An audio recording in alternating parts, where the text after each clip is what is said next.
My dad took his own life when I was 6. I had trauma when I was a kid growing up, not from my close family, but other. I had bullying in high school, like lots of people get, and I wanted to fit in. I didn't feel okay with myself. Like I had no self-esteem, I had no self-worth. So I was in addiction since I was like in grade 9. And I struggled with that for a few years, and I struggled with like having unhealthy relationships, and I got into a treatment center. I got pregnant when I was like, a month and a half clean off substances. So I went to a transition house for women fleeing abuse after I went to treatment because things got really rocky. And actually a friend of mine, her mom, told me about the YWCA housing. I wasn't living a fulfilled life. I've always been, I would say, an extrovert. I had a good life, but I wasn't happy with my life, even though I had a good life. My home life was a mess because I was with someone, but I was a single mom. So I did everything for the kids. At the time, I didn't even think I was being emotionally abused because I thought to myself, it doesn't happen to people like me. I'm educated, I have a master's degree, I have a good job, but I was so unhappy. I was so stressed, mentally, emotionally, and then there was a series of events happening, and I was thinking, this is not the life I want for me and my kids.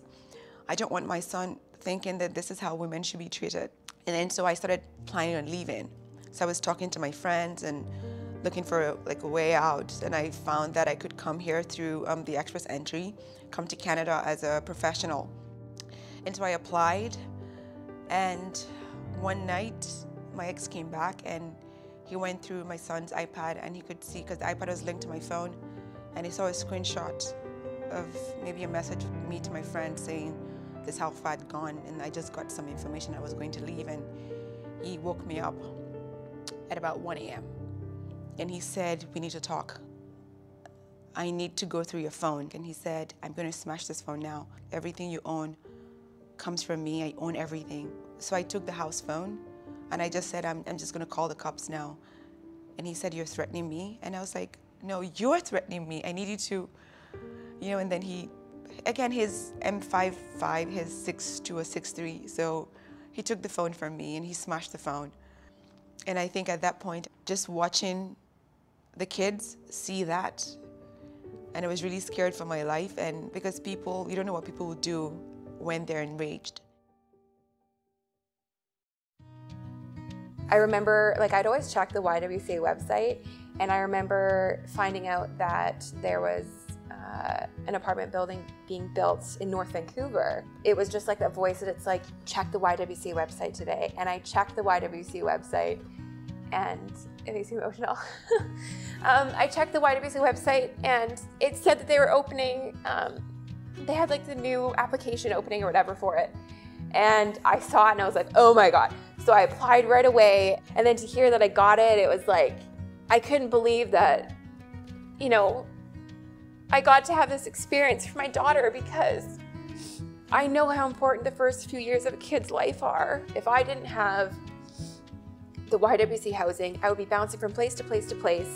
I couldn't afford it. I probably would have ended up in another abusive relationship because I couldn't afford to live on my own. It made it so I could work on myself, that I could get my self-esteem and self-worth and go to school and get the counseling that I needed to be the person that I wanted to be. It made me feel like I could breathe.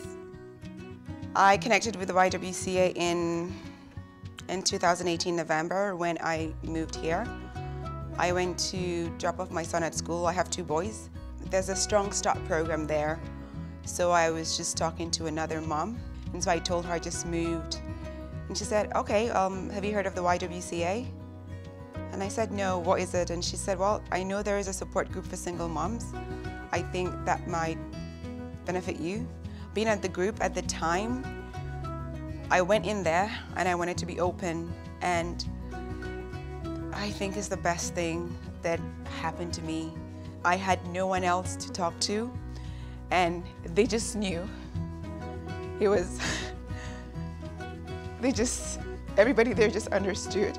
I love connecting with people who are struggling, and you know, my hopes and plans for the future is to have a permanent job and helping, you know, moms who are struggling and families who are struggling, because I went through it, and a lot of people judge you and they don't, you know, you did that to yourself. You don't need help. Like, why would I help you? So the YWCA, like, you know, my experience was, you know, there was no judgment. It didn't matter my background, where I came from. Like, they're there to love and support me and you know, and my daughter. And I want to be able to like be that person that maybe that people don't have a person in their corner that they can lean on, or you know, just know that you're not alone.